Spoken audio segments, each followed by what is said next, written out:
الحمد لله رب العالمين والصلاة والسلام على رحمة للعالمين وزمرة الصالحين من الصحابة والتابعين أما بعد فأعوذ بالله من الشيطان الرجيم بسم الله الرحمن الرحيم تعاونوا على البر والتقوى صدق الله العظيم. أعضاء هذا المنتدى الثقافي الميمون يحلو لي ويسعدني أن ألقي بين أيديكم خطبة حول عنوان تعاونوا على البر والتقوى. أمة القرآن،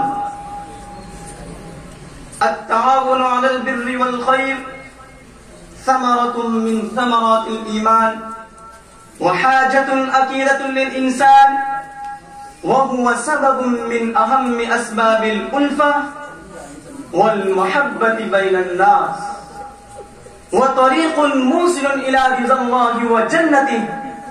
إن التعاون بين أبناء البشر ينزع الحقد من القلوب ويزيل أسباب الحسد وينمي الأخوة.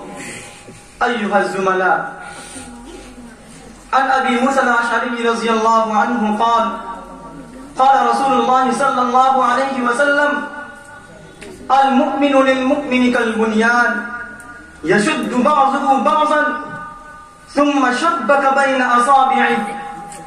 وعن نعمان بن بشير رضي الله عنه قال: قال رسول الله صلى الله عليه وسلم: مثل المؤمنين في توادهم وتعاطفهم مثل الجسد إذا اشتكى منه عضو تداعى له سائر الجسد بالسهر والحمى. وعن ابن عمر رضي الله عنهما قال: قال رسول الله صلى الله عليه وسلم: المسلم أخو المسلم لا يظلمه ولا يسلمه، ومن كان في حاجة أخيه كان الله في حاجته، ومن فرج عن مسلم كربة فرج الله عنه كربة من كربات يوم القيامة، ومن ستر مسلما ستره الله يوم القيامة.